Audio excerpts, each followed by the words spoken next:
Hi, all 177,000 of you Earthfiles YouTube channel subscribers. Thanks so much for your Earthfiles support and for the wonderful recorded messages and questions and email questions that we will unfold in a few minutes.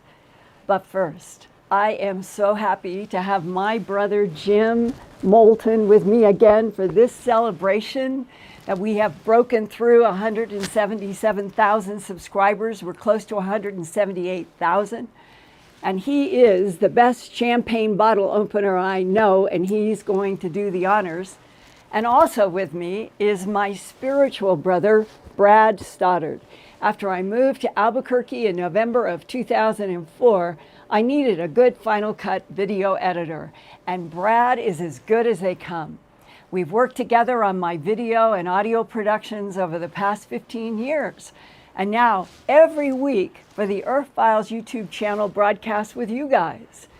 And working with us in England is a longtime friend and great researcher, Ian Holling, who gathers your questions for broadcasts and interfaces with you all in the live chats and comments. Thanks so much, Ian.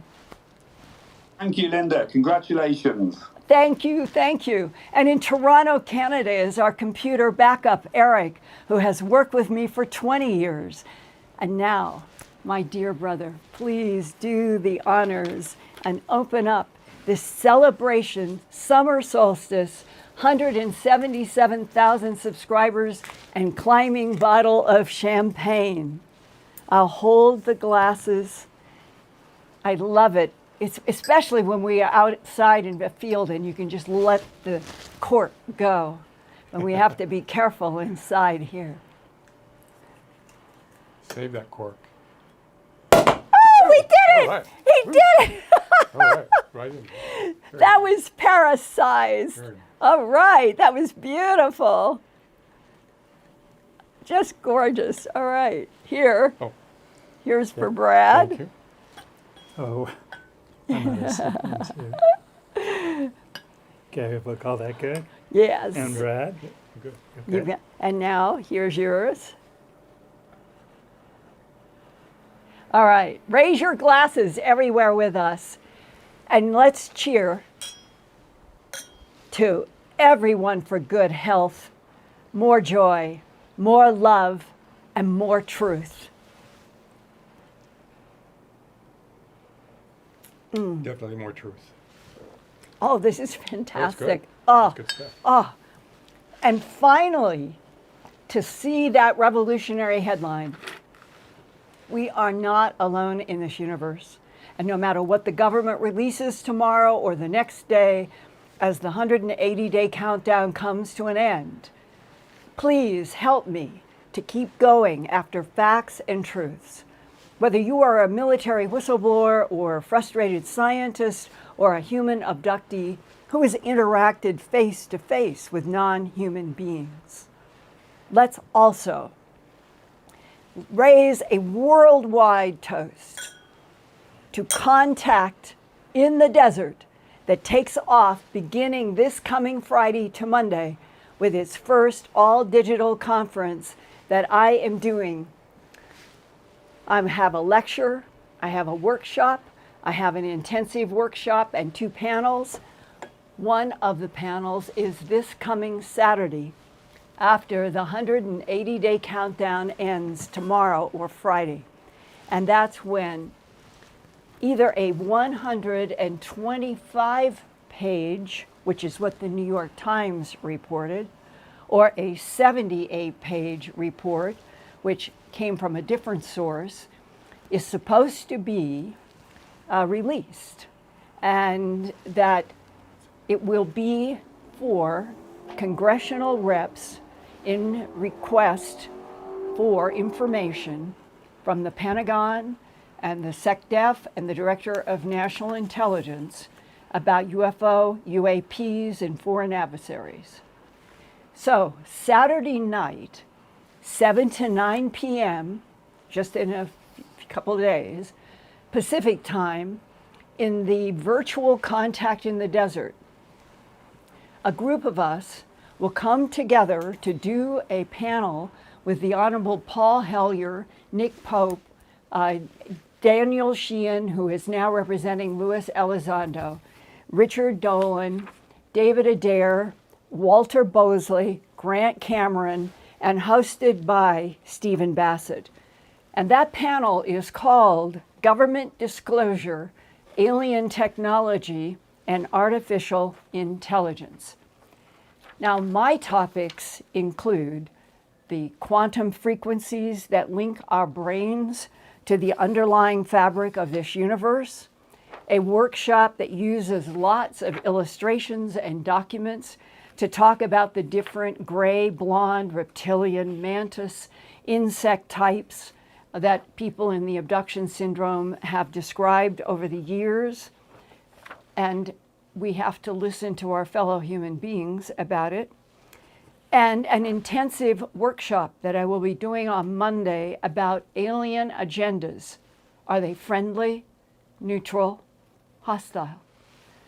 So get your tickets now at contactinthedesert.com. Again, to see date, time, schedules, and to purchase tickets, go to contactinthedesert.com. Everything starts this Friday, June 25th to Monday, June 28th. Another event upcoming is being produced by Jimmy Church from Fade to Black. The all-day event on July 17th, about 4 weeks from now, is called Forbidden Disclosure 2021. I'll be with Lou Elizondo, Billy Carson, Nick Pope, Richard Dolan, and Jimmy Church to talk about UFOs and UAPs as the government seems to be moving toward more information about the phenomenon that has been in Earth's skies not only since World War II, but for thousands of years on this planet. So join us for more information about what is happening in front of and behind the scenes.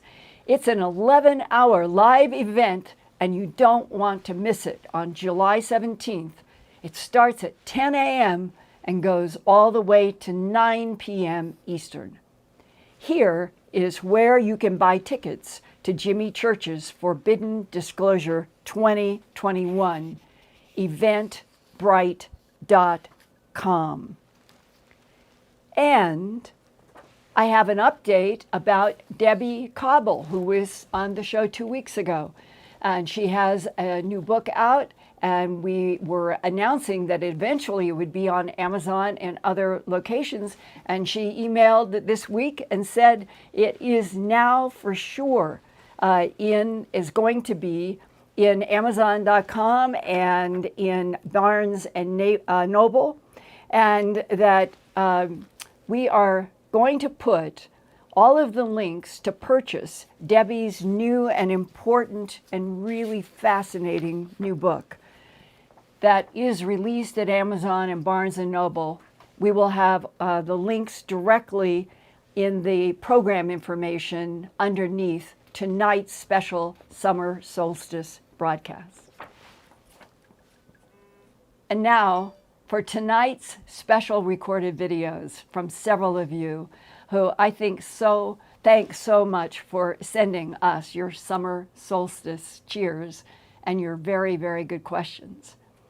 For most of tonight, Brad is going to ring that bell every 3 minutes, and I will do my best to answer, but there will be one question I no longer can keep within that 3 minutes because I think it is so important. And then, frankly, I have never really talked about it in public before. But now, let's start in Philadelphia, Pennsylvania, where my daughter Laura and my 6-year-old granddaughter Hannah poured some cold champagne into cold glasses and surprised and delighted me with what they recorded.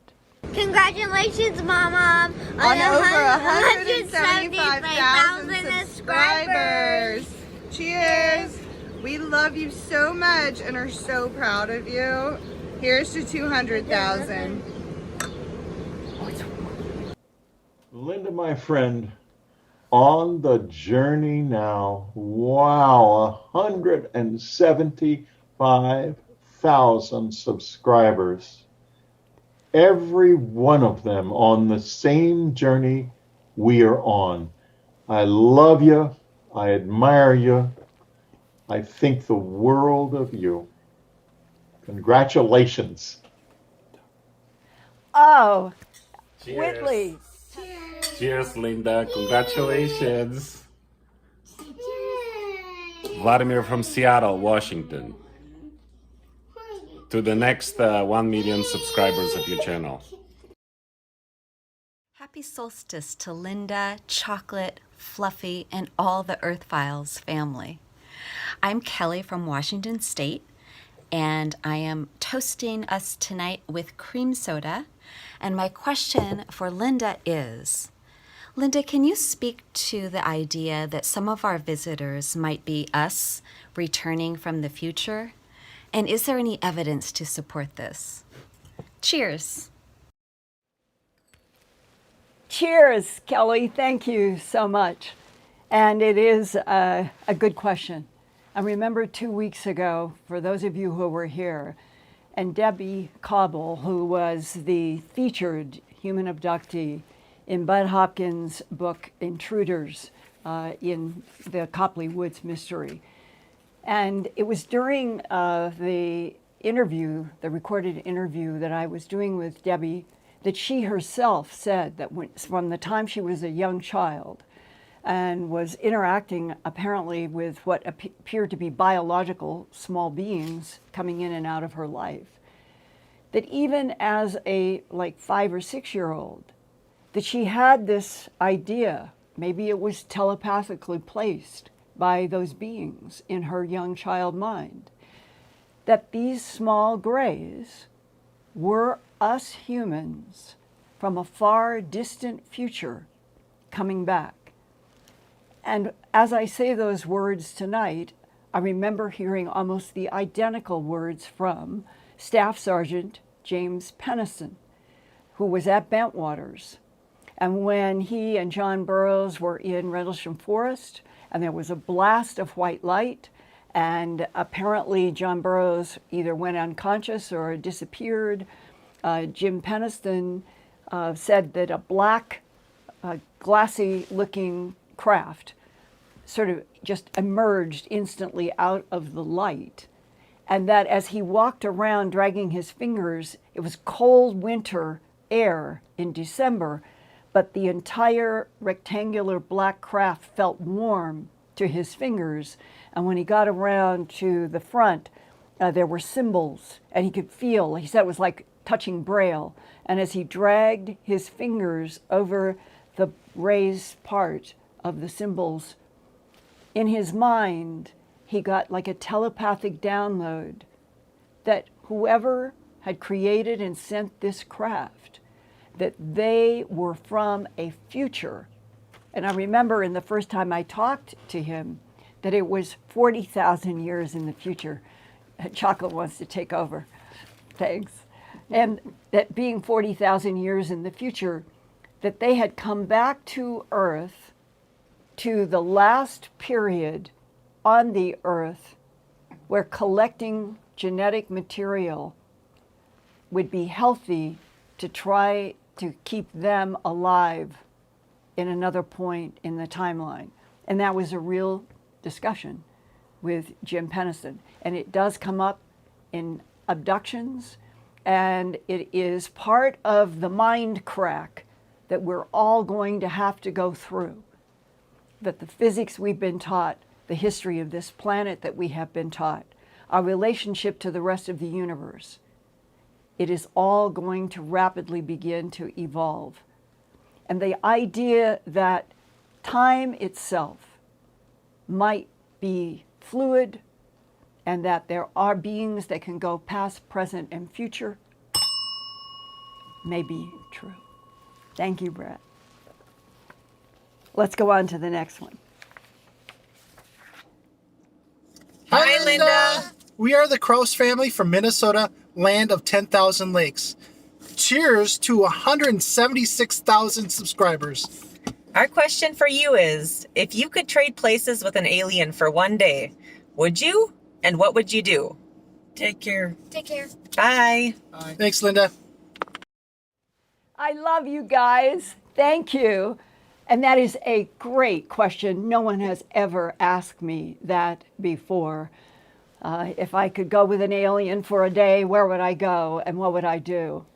And the first thing that popped into my head when I first saw your greeting was, I know that we are dealing with intelligences that know how to do space tunneling or Alcubierre drives, advanced physics where they are moving space or they are moving tunnels in space so that they can move point to point.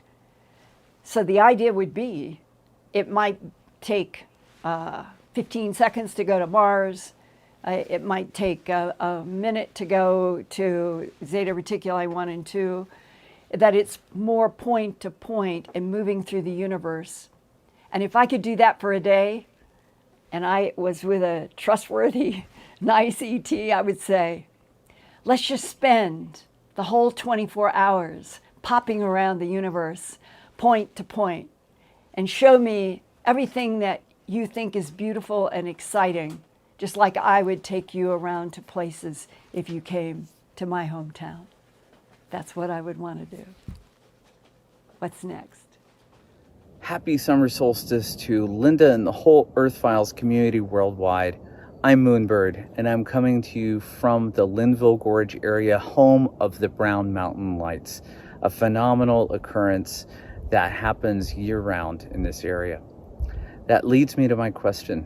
Linda, do you believe that window areas are a natural phenomenon or are something that can be created by human activity?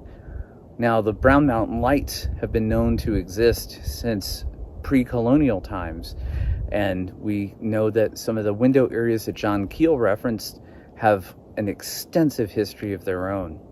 So what I wonder is it something close to magic that creates these? By the way, I'm drinking water, one of the rarest substances in the universe that we know of, perhaps a little less rare, and one of the most precious substances here on Earth. Good night. Hey, Moonbird, thank you. It was great to see the landscape too. What a beautiful part of the country you live in. And you know, if it is true that at least 3 different extraterrestrial civilizations have been in conflict over Earth for, who knows, millennia, and that they all want to use Earth as a very wonderful and unique laboratory for their genetic and other experiments. And as that DIA guy that I've mentioned in so many other broadcasts said, that he had studied 3 competing extraterrestrial civilizations using this planet for at least 270 million years. And he described that the non-humans chose different parts of our planet to inhabit as bases. And he described how the Nordics, the blondes, were one of the 3 groups, and that they like to go down below the basins of the oceans and the seas. Water takes up 2/3 of this planet, so they actually occupy more geography of Earth than humans do on the surface. And that's where the blondes are based on the Earth. And that the reptilian humanoids like to go inside hills or down beneath desert areas. And that the gray types like to go into Earth's mountains. And that you can have 3 competing civilizations using a planet like this one for different reasons and be based in different places. And for me, that raised a really interesting question in these discussions with other whistleblowers as well. Is it possible that if we have these presences deep underground all over the planet, that their technologies might interfere with the Earth's natural magnetic fields and produce hotspots of phenomena where there are magnetic field anomalies, somewhat similar to the Skinwalker Ranch in Utah. Go back 300 years, and the Utes and the Navajo talked and had stories about what became the word skinwalker. And that was something that was a shapeshifter in the Uinta Basin that would come as a wolf, turn into a human, or look like a human and turn into a wolf, or other shape-shifting changes. What is under the Uinta Basin? Well, one thing I do know that they have found is molybdenum deep underground, and it may be that non-humans have as much interest in gathering metals from various planets and asteroids and moons as we want to go out to our asteroid belt and have huge mining operations for rare metals. So it could be a very practical reason of being based on the planet with technologies that might periodically interfere with magnetic fields that create the hotspots. That's not a proof, it's just a hypothesis, but it does have some interesting detailed facts behind it. Thank you. Let's go. Linda, this is Alan Steinfeld from the Red Rocks of Sedona. I just want to wish you congratulations on surpassing your number of your projected subscribers. And I know there's a lot more coming because you work hard. You are the hardest working person in this field. I've always said that. I've always said that you are a national treasure. It's true. You're influencing hundreds of thousands of people as evidence on this YouTube channel. Sorry, I'm coming back to you. Oh, Alan, can you feel this hug? I love you, I love you, I love you. And for those who may not know, the great, great Alan Steinfeld, he is the one who brought a bunch of us together and produced the Contact, the wonderful book that has the white UFO on the front, Making Contact. And we did a show about that a month ago. And it is doing well out there. It is great. Thank you, Alan. I love you. And can't wait till we're back in some kind of matter world again. Thank you so much. Hello, Linda. It's so good to talk to you. My name is Alfredo from Argentina, and here we are approaching winter solstice. Having here a glass of apple cider. My question for you today is, have you ever, throughout your long career, withheld or even hesitated to release some piece of information because you thought it would be too shocking to reveal? Cheers to you, all the Earthfiles staff, and all the Earthfiles community. Peace. Peace and cheers, Alfredo. Thank you so much. And that is a very, very good question. It was around 1991, it probably was that spring. And I was a speaker at the Eureka Springs Conference in Arkansas. And also speaking there was Richard M. Neal, Jr., MD, in obstetrics, gynecology, infertility from Redondo Beach, California. And he wrote me this letter, and this is one paragraph. Quote, "The focus of my research has centered around the missing embryo fetus syndrome over the past 3 years from 1989 to 1991. Many well-known abduction researchers claim they have numerous cases associated with the missing pregnancy scenario. As far as I know, I am the only OBGYN physician that has looked into the missing pregnancies." And Dr. Neal enclosed an article that he had written for a UFO magazine entitled Missing Embryo Fetus Syndrome, in which he quotes Dr. Leo Sprinkle, Director of Counseling and Testing at the University of Wyoming in Laramie, and longtime investigator of missing time cases, as saying, quote, "In a few instances, women wrote to me about strange dreams of sexual activity with aliens then described pregnancies that resulted in births of babies with big eyes and great psychic abilities, close quote. But he told me in the letter and in a phone call that Dr. Neal, wanted more hard physical evidence and data.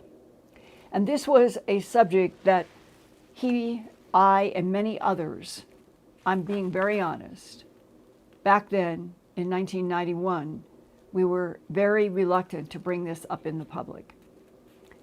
And then in 1993, Dr. Neal died. It was tremendously unexpected. He seemed healthy and vigorous. But he had been showing at conferences MRIs and scans that showed fetuses inside of uteruses that just disappeared. Many people wondered if he was murdered. And if he was murdered, it was to keep him quiet about the missing embryo fetuses linked to genetic manipulation by alien intelligences. And that is one of the most dramatic examples of a subject that a lot of us talked privately about at the end of the 80s and the early 90s, but we did not feel comfortable raising it in the public at all. But today, in 2021, there are books published about ET and human hybrids, such as Meet the Hybrids, co-authored with Barbara Lamb, who has been doing hypnotic regressions with abductees for many years. She has no doubt that genetic manipulation of Homo sapiens sapien have taken place in ET abductions. There is even one unsubstantiated statistic that has emerged to me in the last 2 or 3 years, allegedly based on a secret Central Intelligence Agency study. An estimate that currently of the Earth's nearly 8 billion Homo sapiens sapien in all countries, 30% of the Earth human population could now be hybrids. Congratulations. Thank you. Congratulations. Cheers, Linda. My question is, do you really think that cattle are making the 6 to 8 inch hole in the ground when they're getting mutilated? All right. Cheers. Congratulations. Take care. Hey, you know, when I talked about that mutilated steer up in Logan County and that Sheriff Tex Graves showed me his Polaroids that he had taken, and this was the 1,700-pound steer lying on its right side perfectly with the front hooves and the back hooves just like they were glued together, no signs of struggle, no lines. But there was an 8-inch hole as measured by the sheriff with a ruler where only the steer's head had apparently moved. The rest of the body had been perfectly still. And when I talked about that case 2 or 3 or 4 weeks ago, it was that the sheriff and the deputy concluded something that had not come up in any other animal mutilations when I was just beginning my research and interviewing Sheriff Tex Graves for the first time in September of 1979. That's the time period where I learned about this. And the sheriff and the deputy concluded that what they were seeing at this scene was done deliberately to get human attention to the mutilator's ability to maintain paralysis of a large 1,700-pound animal while bloodlessly excising an ear, eye, tongue, jaw flesh, genitals, and rectal tissue. All of that had been removed totally bloodlessly from this steer, and the only part of its body that moved was the head that dug the 8-inch hole. And they concluded that it dug the hole because of the agony, but that it was unable to move. It was paralyzed except for the head. Now, the point that Sheriff Tex Graves was making for me when he was showing me those Polaroids that he took was, whoever did this can paralyze a whole steer on the ground, but keep its head unparalyzed as if doing two things at once. Secondly, Sheriff Graves, or the first thing would be demonstrating that they had such precise control on an organic body on the earth. And that the second issue that Sheriff Graves thought it was, he said it reminded him of flaunting, like saying to us humans through what they left on the ground, see what we can do. And then that would end up being a psychological intimidation to humans. Even if we don't know who, what, or why precisely, another intelligence uses Earth life in this way, collecting tissue through beams of light, in this case, that one steer in Logan County. It's a good question. It didn't apply to any other animal, and I have investigated hundreds, just one. But that one, as Sheriff Tex Graves said, haunted his dreams. What's next? Linda, George Norrie here, and congratulations on all your successes, especially the milestone for YouTube, your books, and all the appearances that you make. Congratulations. Keep doing it. George, how great to see you. Thank you so much. Wow. Coast to Coast is a big part of the weaving of all of the things that I've done in television and radio and everything, and that's wonderful. Thank you so much. We are at a revolutionary time, and we all need each other to keep going. So thank you. Thank you so much. Hi, Linda. My name is Bradley, and I'm from upstate South Carolina. My question is, would you say that there's any authenticity in claiming that perhaps some, if not perhaps the majority of those abduction scenarios or experiences are in fact occurring extra-dimensionally or not here on this plane? Thank you, Bradley. It's a great question. And it reminded me immediately of a physicist that I met at a conference in 2014. He had worked at Area 51. He showed me various badges and things of who he was and who he works for.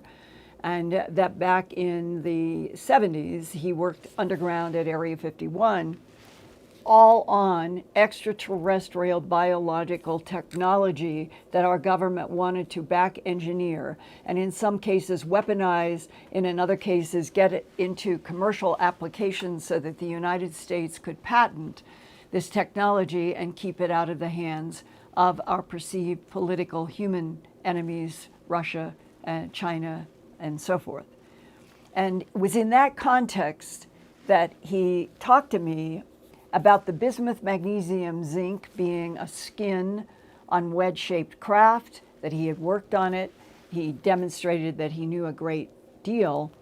But he also talked to me about the fact that in these hard physics engineering discussions that they were having dealing with trying to back engineer extraterrestrial technology, he said there were discussions that at first confused him, as if there was another part of the government that had some kind of information that went with the whole UFO phenomena, but everything is so compartmentalized that they weren't getting a big picture, they were just getting pieces. And the piece that he got was that I can't say that he used the verb they knew, but this is what he described.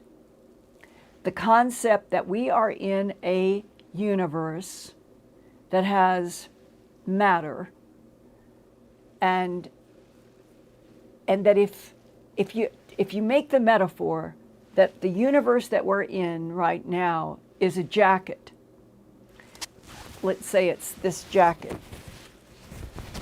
This is where we are on the outside. And right inside there's a lining. It fits, it doesn't pull, but it's right there. And it's all through. the entire back inside of this jacket. And he said the astral plane is like that lining of a jacket of this universe. And he said the discussions that he was brought into as a physicist and didn't really fully understand was that our government was concerned about energies, forces, fields in this lining of our universe that we called the astral plane, that were negative, that were dark, and that what they wanted from the astral plane was to get out of the lining and to get into our matter world. And that might be the tension in this universe, and that a physicist was drawn in to that kind of discussion in the 1970s while working on back engineering ET technology. All right, my dear bell ringer.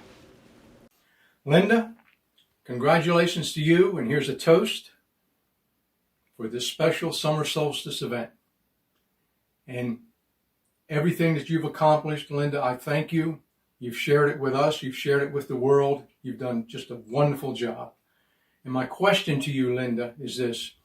Over all the years of investigating that you've done, you've given us hints every once in a while of how you've had outside interference, whether it was from government officials or people of unknown. My question to you, Linda, is can you tell us some of the most troublesome events that's happened and how you handled them? And I know you've had many. But anyway, congratulations, Linda, and thank you. Cheers, George, in Zirconia, North Carolina. Thank you for your support, your appreciation, and I hope this toast goes to 1,000 miles of positive frequencies. And you ask a very interesting question that I don't think anybody has ever really asked me before, and I know that I have not ever talked in detail. But this whole question of being blocked, it's happened many times since 1979 when I began my very first investigations of animal mutilations as Director of Special Projects at the CBS station in Denver. And that the fact that those paths, as I sit here tonight, it's 42 years. And in those 42 years, when I think back to May 25th, 1980 was the night that my documentary, A Strange Harvest, was broadcast on the CBS station as a 90-minute evening special. It got the largest rating in Colorado history for a Colorado TV station production. And it's never been exceeded to this day. And the reason I bring it up is it meant that thousands of people beyond Colorado were tuning in because we had signal that went out beyond Colorado. And they knew that we got such a high rating and people were tuning in. And then the mail started coming to me. They estimated maybe 500,000 letters in the first 4 weeks, and that's when there was no computer. You just had a typewriter or your hand. You could handwrite or typewriter. And with all of the feedback coming, 2 weeks couldn't have been more than that. After that very, very explosive broadcast and all of this material coming to the world from me, from people talking about their own animal mutilations, their encounters with non-humans, all of it. I got a call from the general manager of the station, and he was a good friend. He had traveled with his wife with me to take me to New York City for a national Emmy nomination that I had on documentaries that I had done, and I think that was the Emmys in the end of 78 or 79. And so we had traveled together, we had all kinds of discussions together, when I got the phone call, I was expecting that he would be saying, okay, let's now put together what you're going to do next along these lines. This is the biggest program we've ever had. And when he opened the door, and I'm looking at my friend general manager's eyes, I knew immediately something was wrong. And it didn't take very long. I went in and he closed the door and he said, look, I know you want to keep investigating the UFOs and the animal mutilations and the ETs. But he said, I'm here to tell you, we're not going to lose our commercial sponsors over this work. That was block number one. Then I stayed at the station. I did astronaut training in Colorado. I did a show with the governor of Colorado on various things. We were doing a lot of production, but it was like my life went into two lanes.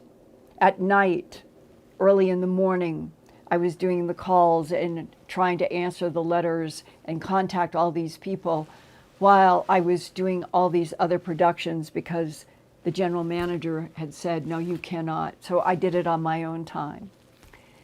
But by 1980, the end of 82, I had gotten the phone call from Home Box Office. And they said, we have seen your documentary, A Strange Harvest, and we would like to talk with you about doing an hour special for us, for HBO. And that began essentially almost a decade of my trying to go forward and ending up sort of in a way, it started the first night that I was in New York after I had signed the contract. I had dinner with an attorney, Peter Gersten, who was the very first attorney in the United States to file Freedom of Information Acts to all of military intelligence agencies on the subject of UFOs. And he ended up in a lawsuit in the Supreme Court over his trying to get information from agencies and being denied. That night in New York, he opened up a briefcase and he showed me correspondence, quite a bit, from a man who worked in Albuquerque, New Mexico at Kirtland Air Force Base at the Air Force Office of Special Investigations, a AFOSI agent, Richard Doty. And he said, what we are corresponding about, Linda, would be perfect for your HBO special, is that he is aware that there was an incident at Ellsworth Air Force Base in which there was an actual landing of a craft on military U.S. territory, and that a security guard drew a weapon, didn't shoot, but drew a weapon, aiming at the craft when a being came out the side of the craft. And simultaneously, as the security guard brought up this gun, a thin beam of light came from something that the ET landing in the UFO, and it totally evaporated the gun. There was nothing left. And even more amazing, nothing of his skin was burned. And Gersten said the United States government really would like to understand that kind of weapon. So we agree that I'm going to go to Kirtland. Peter Gersten, the attorney who went to the Supreme Court with FOIA, had set up a meeting. I would go and get the names of witnesses at Ellsworth Air Force Base, and then I would do this as a segment in my HBO special in which Peter Gersten, the military in Ellsworth, we would all reenact this very amazing scene.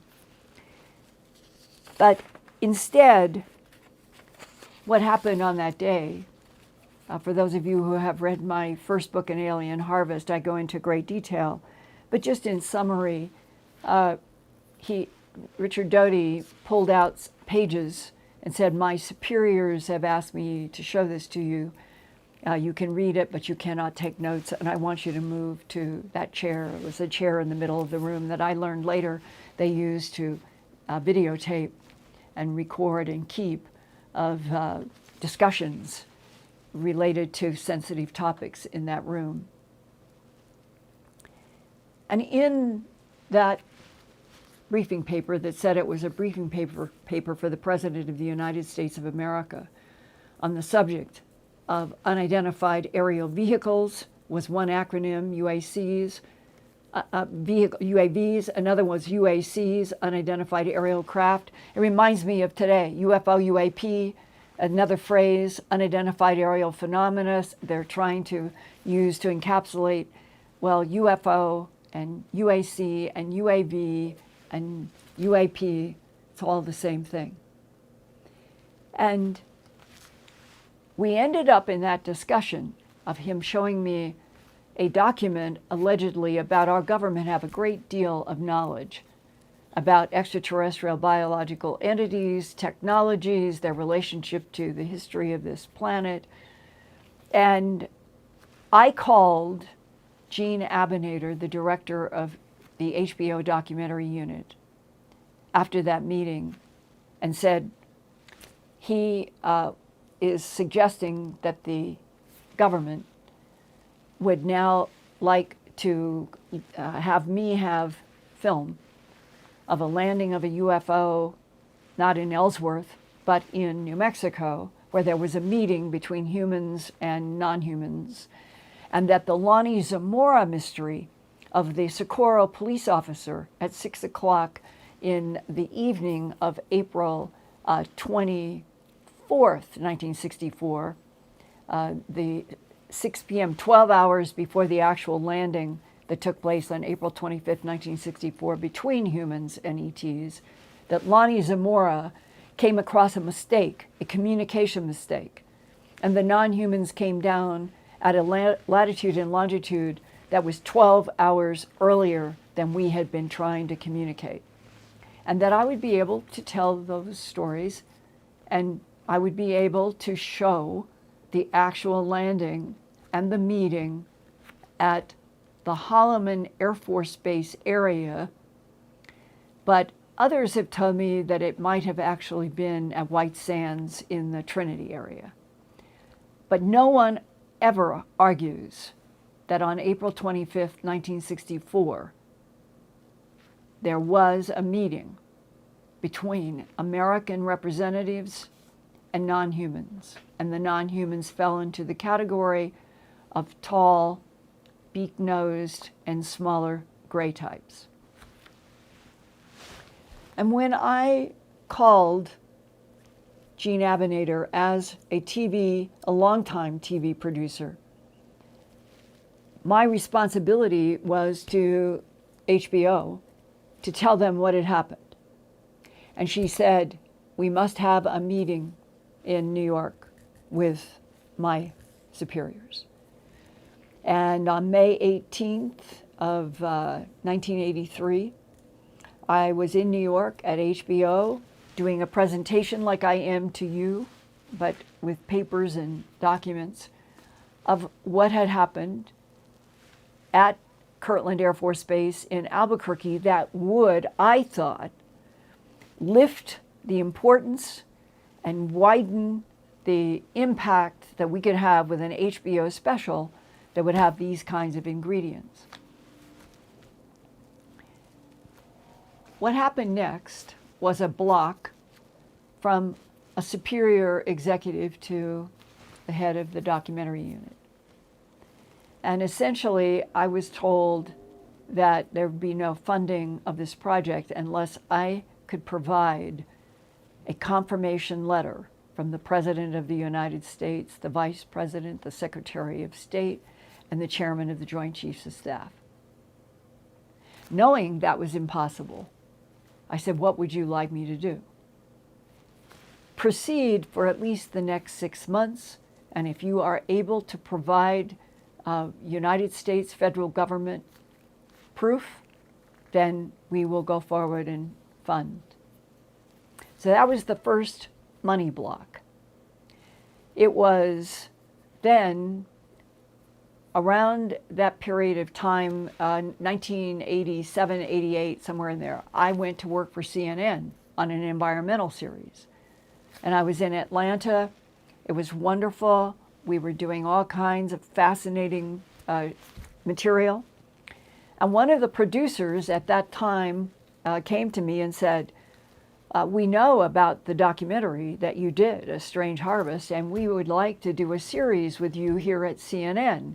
And I was thrilled because it would help make up for the fact that HBO was that project that I thought would have a tremendously valuable impact and got stopped by, and that's the question. When it happens the first time, maybe it's because executives are afraid of the material. But when it happens a second time, sort of in the same way, the producer at CNN was very enthusiastic, saw scripts, material that I had written. We were going to do this series. It was a go. And he said, we'll know tomorrow, it's going up to finance. And the next thing I knew was, he was shaking his head and said, I don't know what happened. Everything was a go. But when it went to finance, it's all killed, Linda. I'm sorry. Money. From what I've learned over the last 42 years is that you can have as much control as you want if you're a government entity, like a CIA or NSA or DIA, as long as you know how to get people into financial offices in corporations. Because I'm not the only person who has come up to, we're ready to go. And it's yanked at the last minute through the financial end. And I lay this out to you because it was a really good question about the blocks. I've only told you about 3.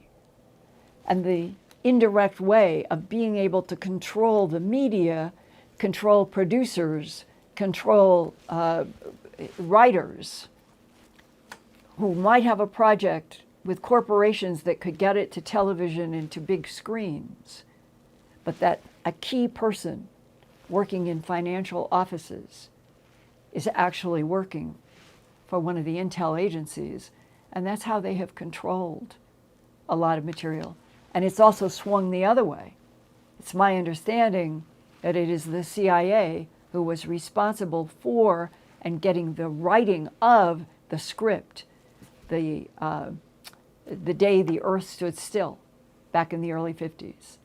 And it was a test that nobody would ever know that the CIA paid for and was behind, but it was a test of the American population. We live in a complicated country, in a complicated world. And the one thing I feel it needs more than anything else is to get finally the entire crack in consciousness, in everything that we hold as fact, that has to be cracked to open up. We're not alone in this universe. And that if we knew perhaps what was at stake and which type of non-humans interact with this planet and for what reasons, we humans, you and I, we might stop having questions about what we are, who we are, fighting each other. We might finally come together on this planet as one wonderful, vibrant human species that something out there may have set in motion with DNA manipulation. But I think that we are definitely worth saving, supporting, strengthening, and evolving, and that the only way we're ever going to be strong on our own feet is when everybody knows the same story. And that's why I took this time to tell you about the blocks, so that maybe you too will be sensitive and that you too will see how important it is for all of these huge, huge secrets to be out. be out before we start going to Mars. We deserve it. Homo sapiens sapien deserves to know who made us, who manipulates, who hybridizes, and then what happens if we are all on the same page on Earth, not fighting each other? What wonders could Homo sapiens sapien bring to our planet, keeping it healthy and keeping us all alive and healthy? Thank you for letting me take this time, and thank you for asking the question, George. Brad. Hello, Linda. Hello, Linda. Congratulations. Congratulations. This is Serena Wright Taylor. And this is Gina Salvati. And we're celebrating Earthfiles YouTube channel here in Santa Monica at the King's Head. Congratulations. We look forward to being with you again soon. Always great to work with you, Linda. Love having you on the shows and love working with you. Bye. Bye. Serena, here, a toast to both of you. Oh, it's wonderful, wonderful to see you and be here. And I can't wait in the Matter world to finally do a human matter hug with you guys at an upcoming conference or something in LA. Here, cheers, cheer, cheer, cheers to the most positive for everything. I love you. Thank you. Hi Linda, this is Jörg from Germany, from Berlin, and I'm sending you a big digital hug. Congratulations to your subscription breakthrough. And here's my question. A while ago you have shared some information on what separates the different universes. And the person you were talking to was quite concerned handing out this information to you. It really raises question in me, and it's intrigue for me to find out. I wish you all the best and good luck with the show. Keep going on the good work. Bye. Back. Thank you, Jörg, so much. It's a wonderful question. And I think that what you are raising is what I've talked about, the cold, dark sea. And that I am hopefully going to do a program maybe with Buddy Moulton in the future and some others about what the cold, dark sea might be to remote viewers.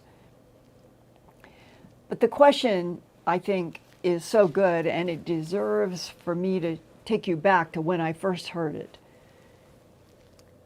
It was around 1985, and I was on the East Coast, and I was doing double duty. I was working on a science film for PBS, and I was having meetings with a variety of people that would fall into the category of science and military whistleblowers. And one of them told me, I have had work that brought me into conversation with MJ8. And what he meant was MJ8 out of the MJ12, or Majestic 12 group that Harry S. Truman had appointed when he was president to help advise him on the difficult subject of the extraterrestrial biological entities and technology that they knew that they were getting at crash sites, not just New Mexico, many, many places. And they couldn't figure out any of it. And so the MJ12 group, scientists, military, and business people that Harry Truman trusted. MJ8 had a very specific responsibility. And the man talking to me said, once we had a discussion in which MJ8 said that non-humans had somehow informed the government, perhaps through telepathic interviews, as I've heard that we have done with some of the Greys. And we were told that there is a cold, dark sea that surrounds this universe. And when the man talking to me said that, I said, what's What's the proof? What's the physical evidence? He said, that's what I ask, MJ8. What's the proof? What is it? What is the cold, dark sea? And he said, MJ8 answered, you don't want to know. And so here we are, 2021, and I still don't have a clear answer about what that cold, dark sea is, but I think it really does have something to do with that lining of a jacket that the physicists at Area 51 used as a metaphor for the astral plane. And now what are we talking about?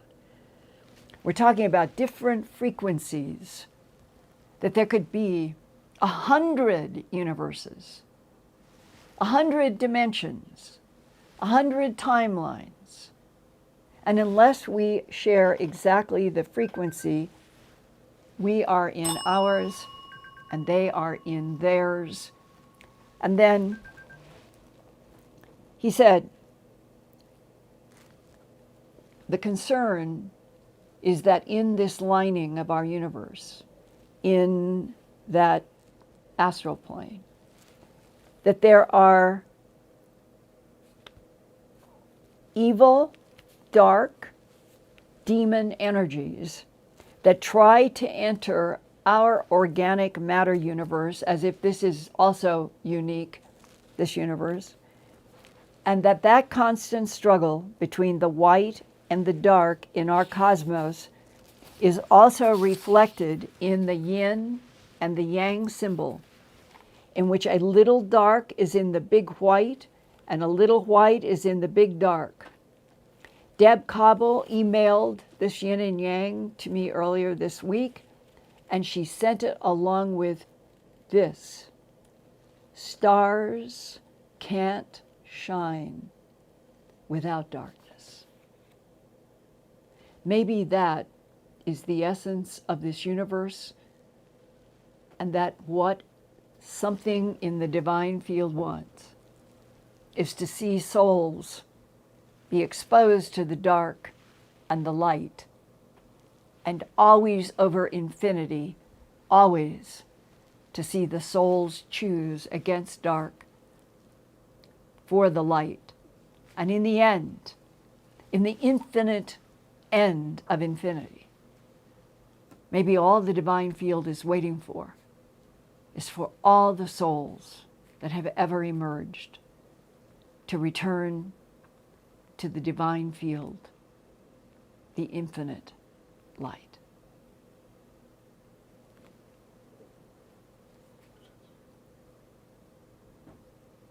So we go. Hi, Linda and Earthfiles crew.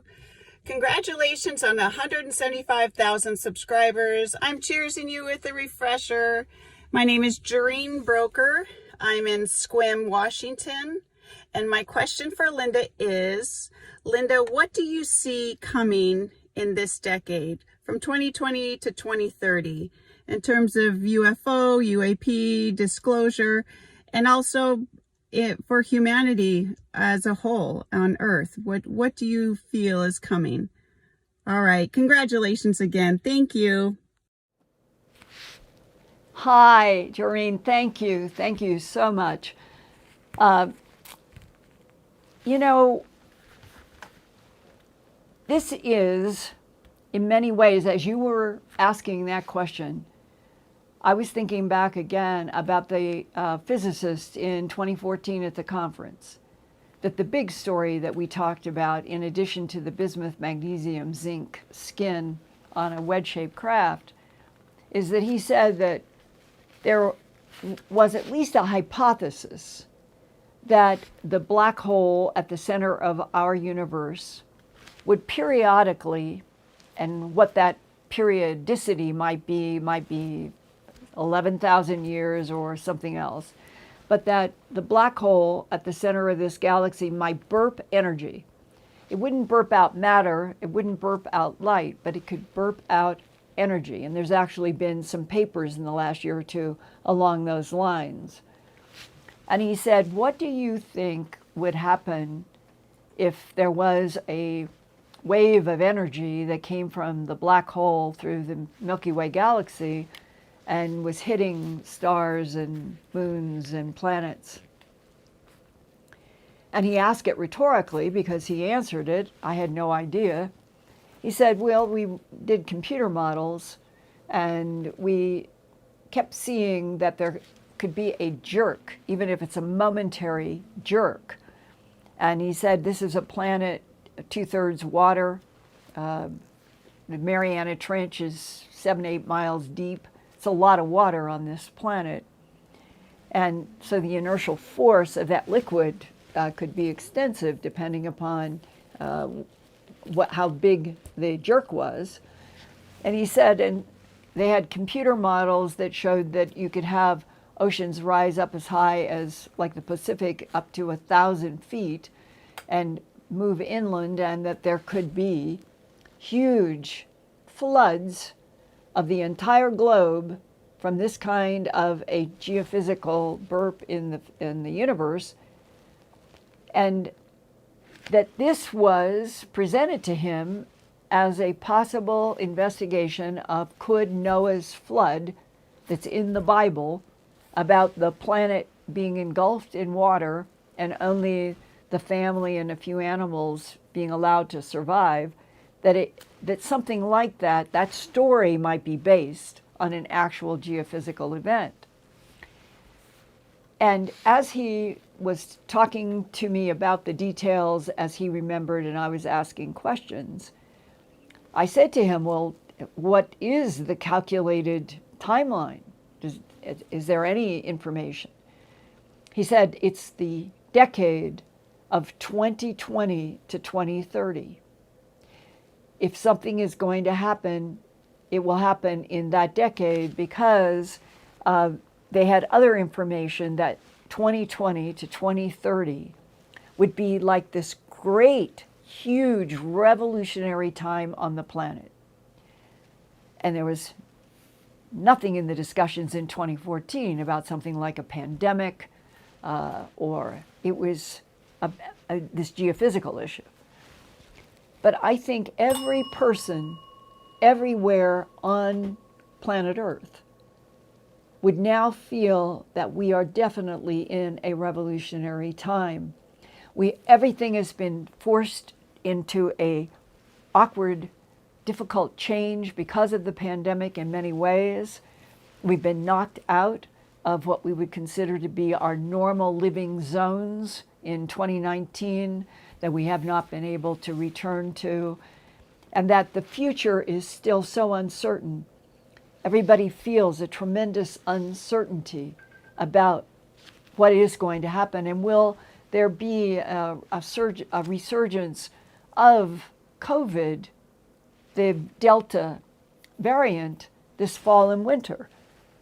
So whatever it is about this decade, it may be that we are going to continue to cope with a pandemic, that we are coping with global climate change that could be terribly destructive. But the big box that we've got to cut through is that we're not alone in this universe, and that somehow would it be possible to openly, publicly, globally work with friendly or neutral advanced intelligences that could help us. And that this is the decade that we need help. I don't say it depressed, I don't say it in fear. It's just maybe there are geophysical cycles. And with non-human help, if we had friends that actually we were taught that they really had a vested interest in us evolving, us surviving, and they could help us, and it could be in the open. Talk about a revolution of Earth. It might be positive for everybody, for them, for us, for the governments, even for the CIA. Maybe they wouldn't have to work so hard. Okay, Brad. Hello, Linda. This is Goldie from Laguna, Philippines. I just want to say thank you for opening me up to the idea that we are not alone in this universe. Your show, Truth Hunter, is the reason why I subscribe to Gaia. That show, this show, and your KGRA radio broadcasts are what I listen or watch and repeat every night, even sometimes until I fall to sleep. So, congrats to you, to Ian, to Fluffy, to Chocolate, and to your successful shows. In one of my meditation, a question crossed my mind, and it is, what if that collective consciousness actually means? Please let me know your thoughts, Linda, and I am very grateful that we have you in this age of Aquarius.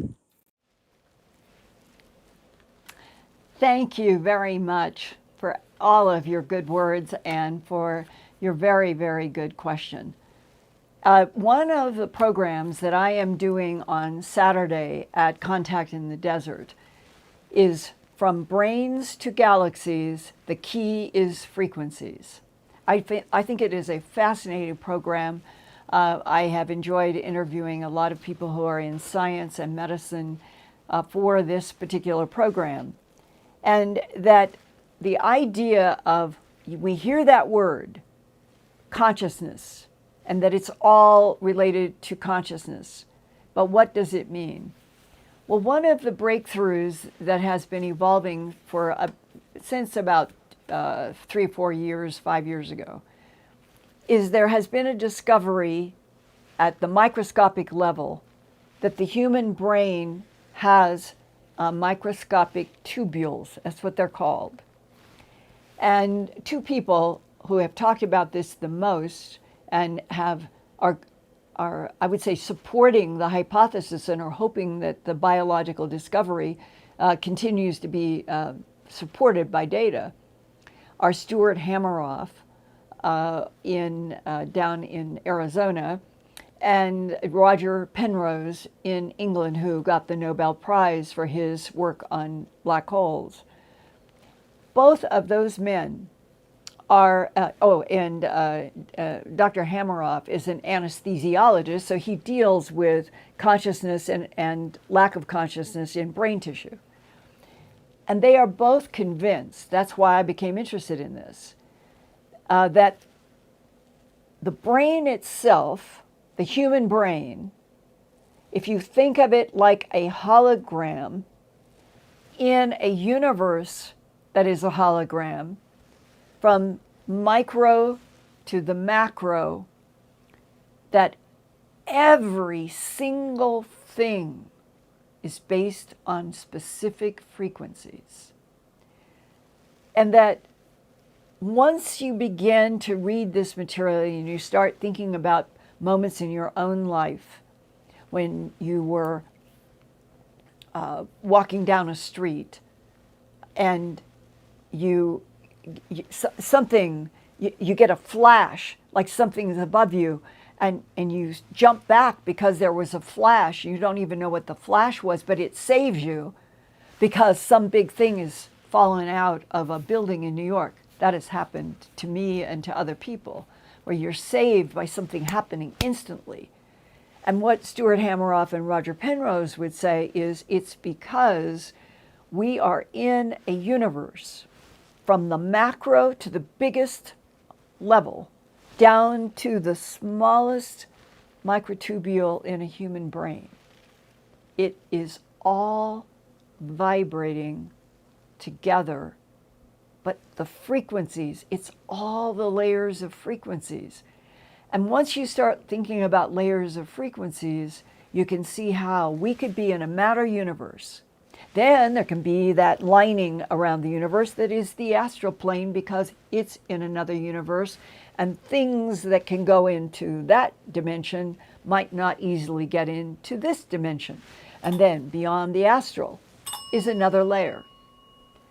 And once you start thinking like that, prayer becomes a physical interaction with the universe to help save another human being or your pet. That prayer is real. It's the language of the universe between the large macro and the word consciousness now is that there is an interaction going on in frequencies between the brain matter that supports our ability to function as an organic being, but it is interacting with the geophysical, astrophysical universe at the largest scale. And then words like, all mass is frozen light. That was from Bohm in Wholeness and the Implicate Order, one of the most brilliant, valuable books I have ever read in my life.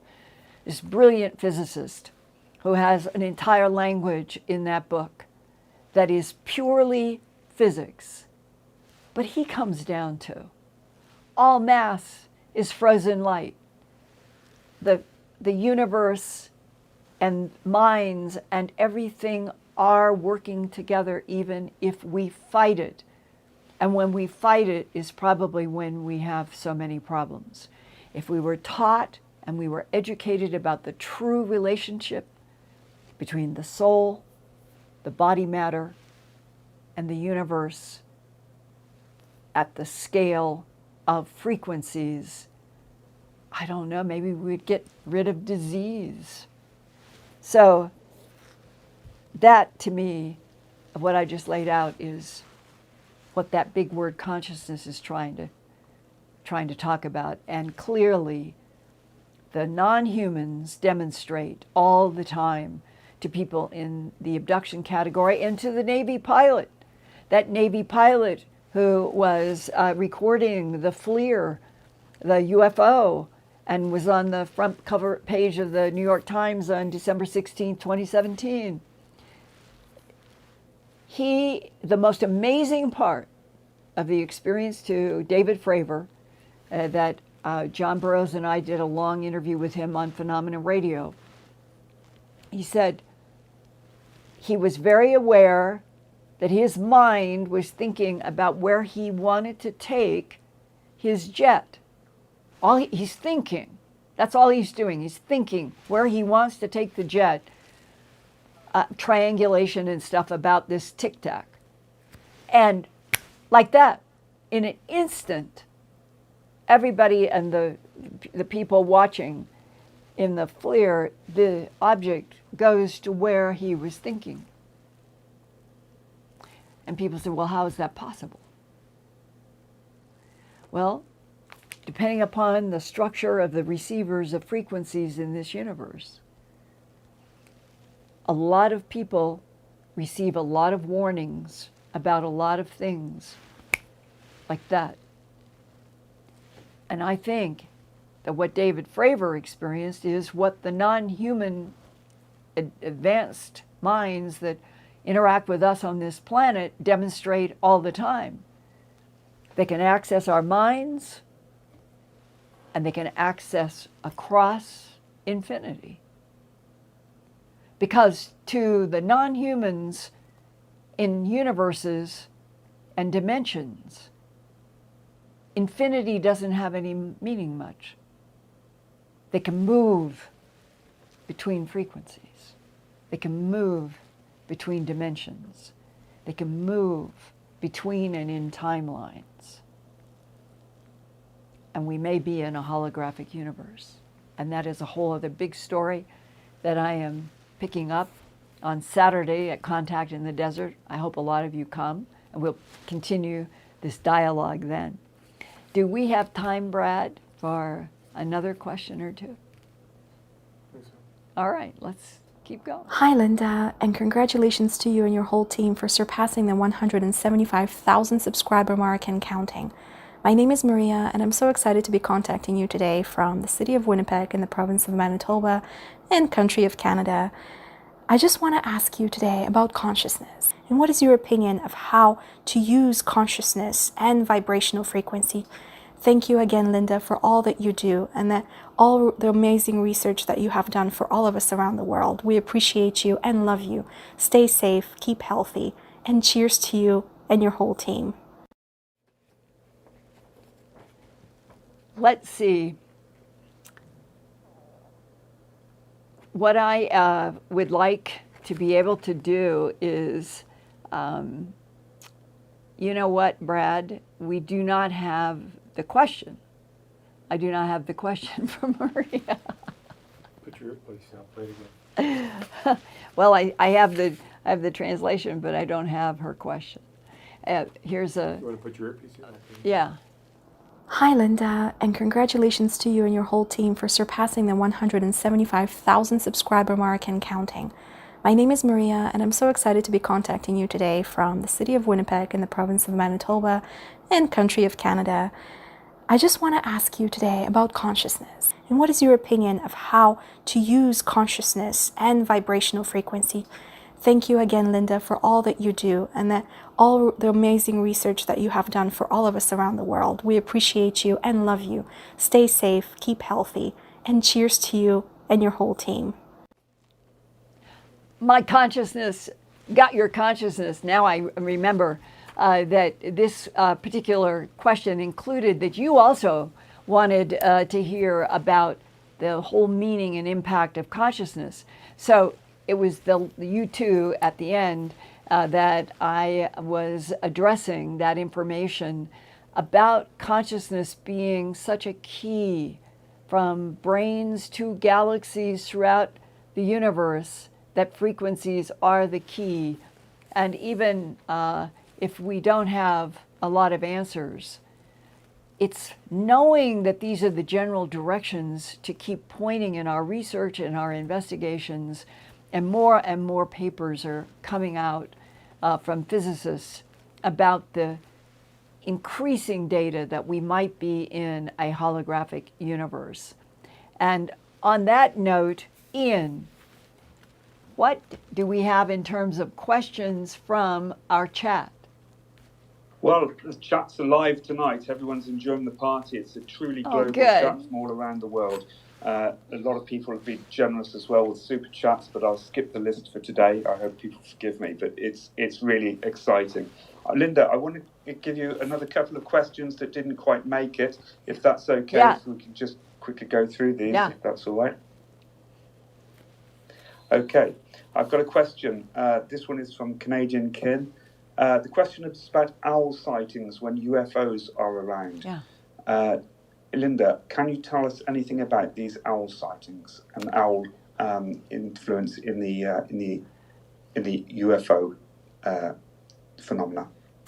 It's a good question, and I remember one time in New York City when I lived in Philadelphia. I would go in more frequently when Bud Hopkins was doing abduction interviews, and that's where I met Deb Cobble and others, and that we had a long discussion, Bud and I, about the phenomenon of people bright who had missing time, and when they would do an interview with Bud or sometimes hypnosis, there would be whatever the scene was, everything they're describing makes sense.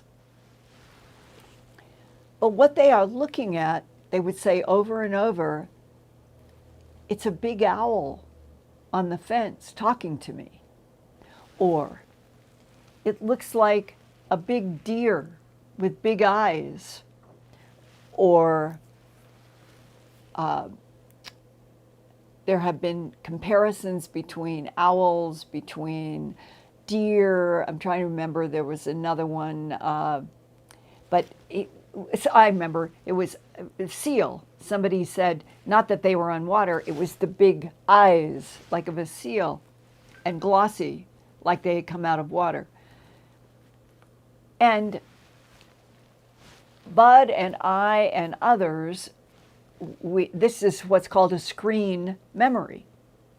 And the discussions were that this could be a positive sign on the part of the non-humans dealing with us, that they actually don't do this to be deceptive as much as to not cause us trauma.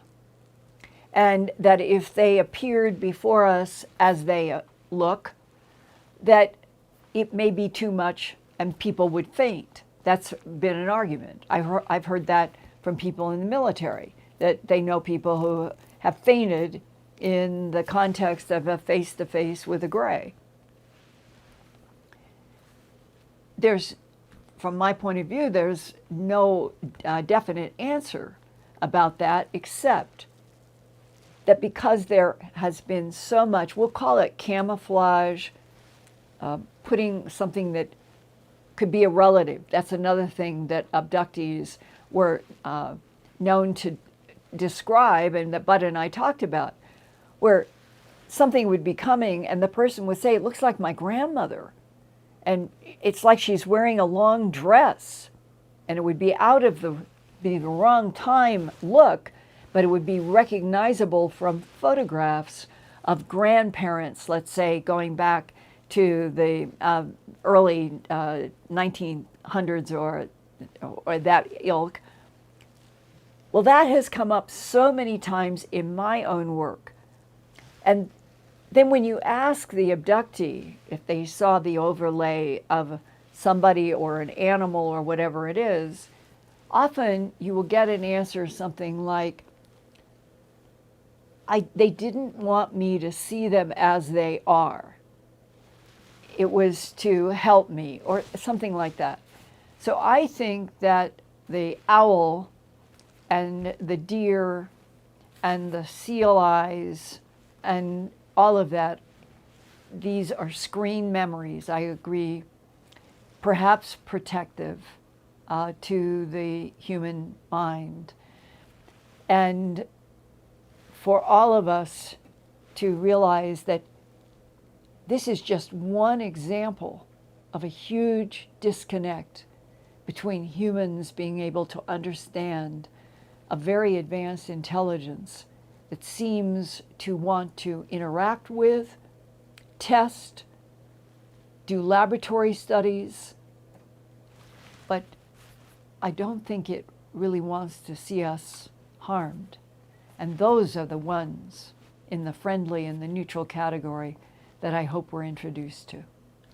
We got time for one more question, Ian?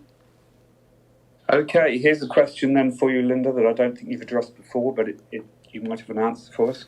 It's from Roxanne in West Hollywood, who says, have you ever talked with the Native Americans about their experiences with the Star People? Brad was giving me a communication. Ask the question again. Okay, it's a question from Roxanne in West Hollywood. She says, have you ever talked with the Native Americans about their experiences with the Star People? Oh, yes. Yes. It's when I was working on A Strange Harvest, my film crew and I went down to Dulce, New Mexico. And at that time, what I had heard is that there were rumors going back to World War II that there was some kind of an installation under one of the Archuleta Masons there, either on the Colorado side or the New Mexico side, that there were a lot of local stories by the Apache that there were Star People who had interactions with those mesas and the underground. And that led to talking with somebody in law enforcement about what could be underground in Dulce, New Mexico. And some of the story was not proven, but that there were testimonies from people who had worked in the Department of Energy that there were multiple layered floors going down below a certain section of Dulce, New Mexico, and that the upper 3 floors were American scientists and military. And I believe it was the lower 4 were non-human, mostly gray, and that a lot of genetic experimentation was going on there. So I arranged to meet a police officer, Gabe Valdez, at a cement company in Dulce on the day that the crew and I were there. And we were going to hear from 3 or 4 eyewitnesses, and this is the way it was described to me by Gabe Valdez, the police officer, that the Indians had said that an object 3 times, as I recall, bigger than the cement factory had come down and hovered right over the cement factory, and nobody knew why, but it had been at night, and that there had been Apaches who saw this, and that's what I was going to get on camera. The crew and I got to the cement place, and the police officer, Gabe Valdez, and a man came running and said, "We're sorry, but the Apache elders said,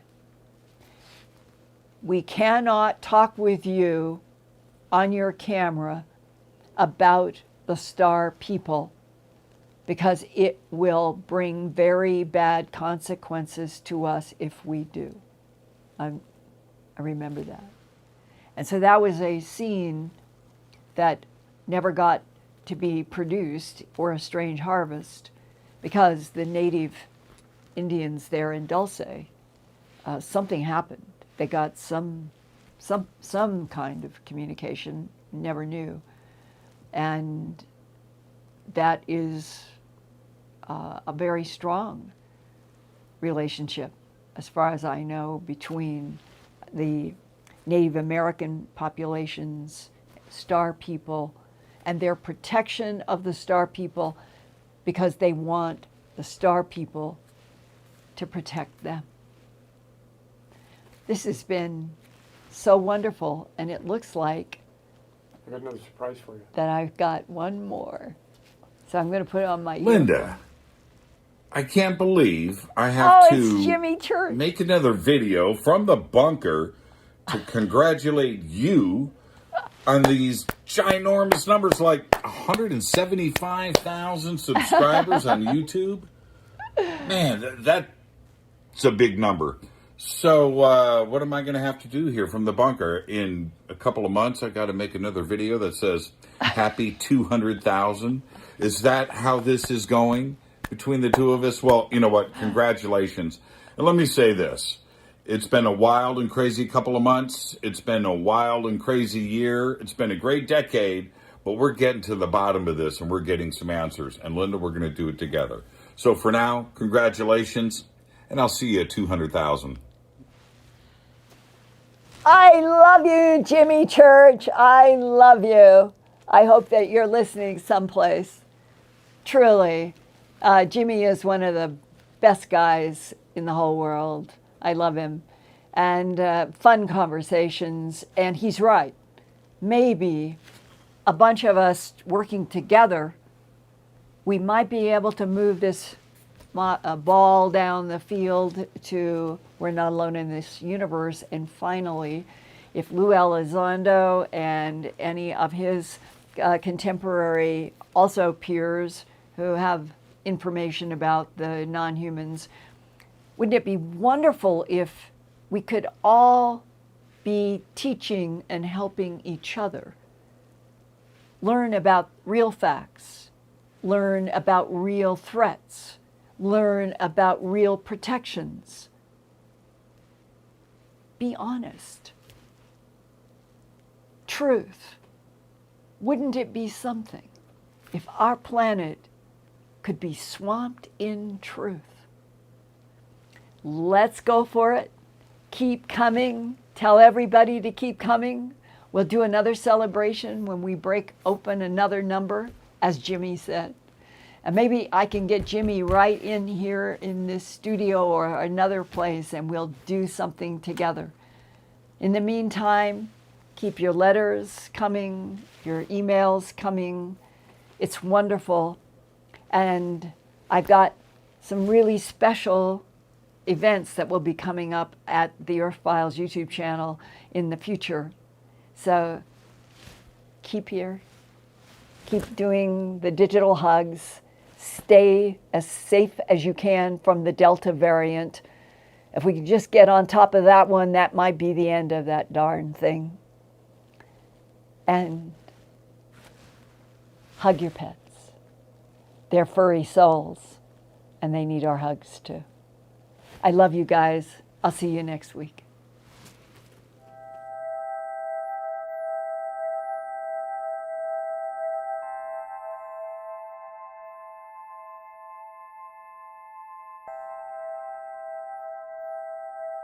Turn on closed captions for YouTube videos by clicking the white CC button on the lower right. The default language for Linda's videos is English. If you would like to see the captions in another language, click on the white settings button next to the CC button. Select Subtitles CC and then select Auto Translate. Select a language, and the captions will now appear in that language. Sort of gone through, and they will hold their heads. I never had a cat do that before. And they'll pull against the comb, helping me get out snarls. And I think it's the best they've ever been.